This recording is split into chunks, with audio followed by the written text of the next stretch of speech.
In the time when the earth was young and the gods still walked upon its surface openly, the goddess of the harvest, Demeter, loved her daughter Persephone with such a devotion so total and complete that the girl's presence became the center of her universe. Persephone moved through the fields as if she was spring itself, gathering flowers, unaware that her life had been shaped entirely within the shelter of her mother's love. One day, as Persephone was picking flowers, the god of the underworld, Hades, saw her.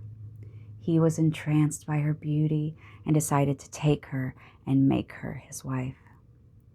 When Persephone was taken into the underworld by Hades, Demeter's grief was immediate and absolute.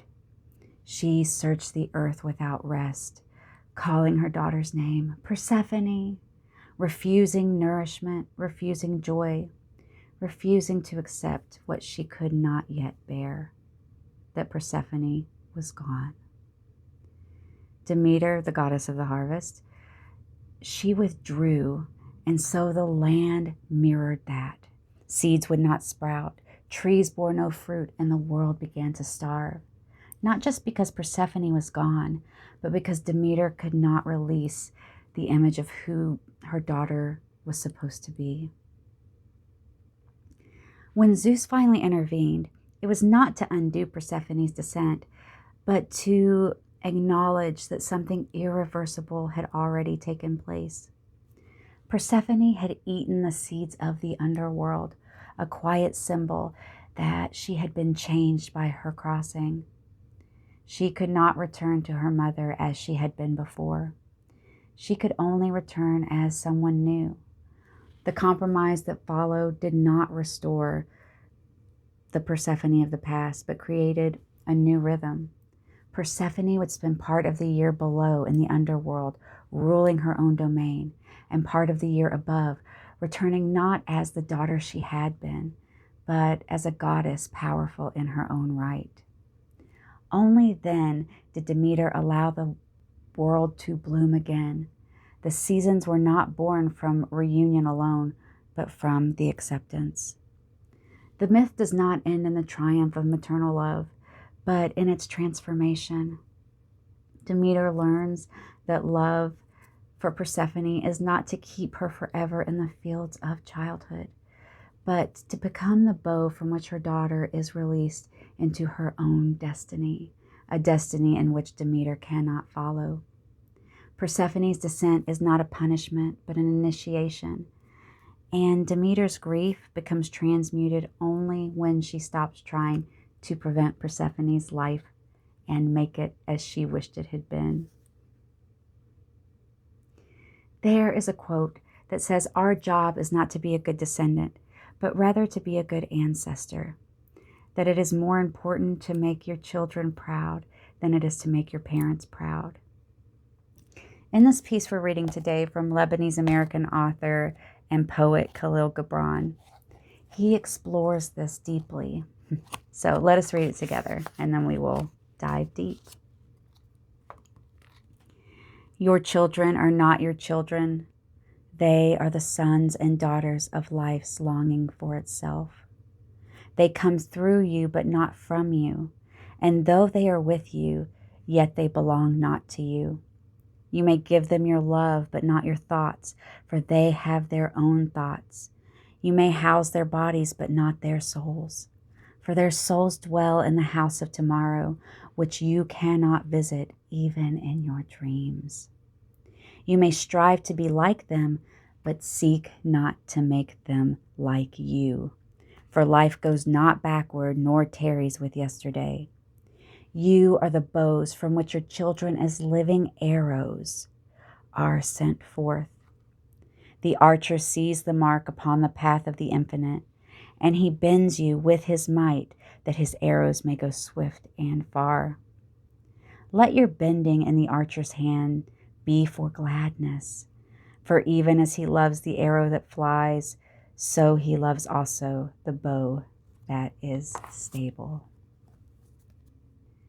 Gibran challenges a notion built into the psyche of cultures around the world and throughout time, that children belong to their parents, almost as if they were possessions.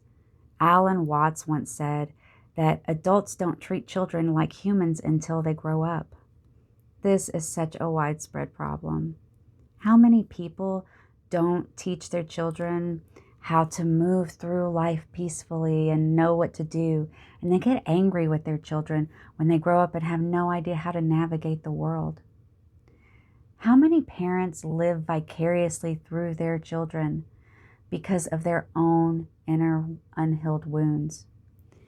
And how many parents try to recreate their own missed childhood through their children so that it can play out in the way they had wished it had played out for themselves, rather than letting their children develop their own autonomy? You may give them your love, but not your thoughts, says Gibran. Teaching our children how to think and not what to think is an imperative, since, as he says, they live in a world of tomorrow that doesn't belong to us, a world we cannot even imagine.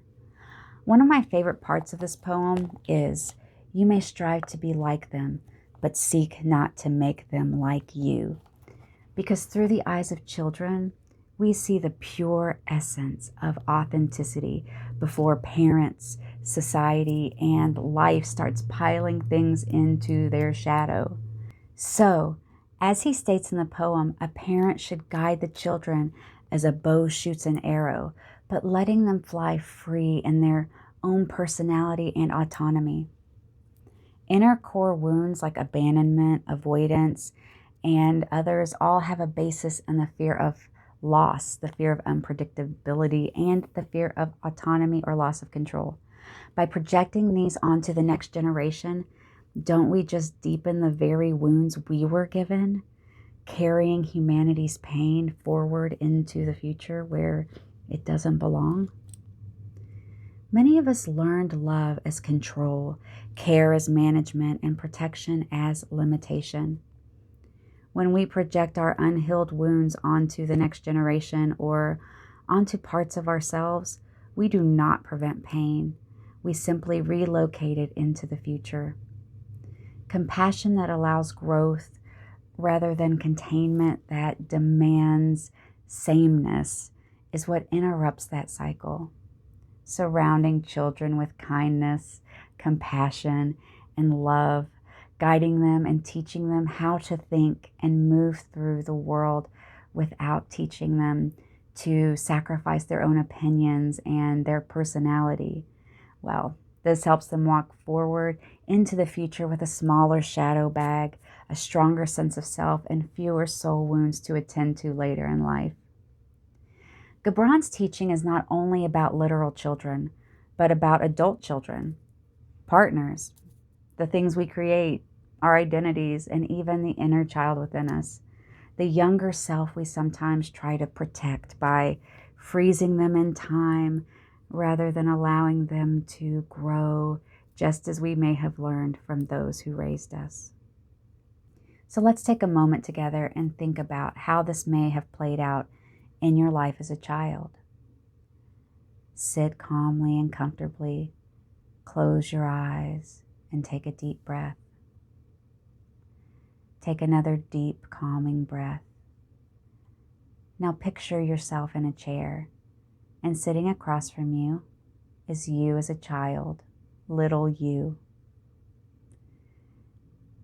Take a moment and look at them. What is the expression on their face? Do they look happy? Do they look scared? Do they look joyful? Ask them who they are.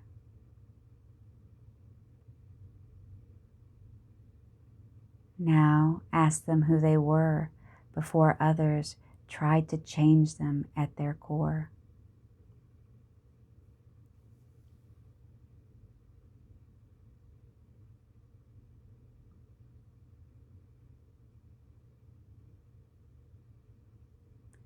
Then take some time to ask them what kind of love and care they need now. Do you need to hold yourself close, hugging tightly to your body each day, telling yourself how wonderful and how loved you are? Does your inner child need time to play, to express those parts of itself that were put down, repressed, or deemed unacceptable or unworthy? Reflect on this over the next few days, knowing the answers may come slowly and softly or quickly like a lightning bolt. Either way is fine. Then every day, practice that act of compassion for your inner child, even if it is just for 1 minute. And maybe if you're interacting with children in your daily life, remember that they are their own vibrant people. Remember that they may have adults around them that are pushing down their light. And give them space to be open and free and authentically themselves. And remember that the future is theirs and not ours, so we shouldn't try to control and dictate it. In this way, we become the bows bent for gladness, seeding the future with strong, vibrant souls. Thank you for being here today, Mystic Travelers, for the first episode of the Mystics Library, where we take esoteric texts and translate them into modern language, easily understandable and practical. I hope you'll join me next week as we explore even more.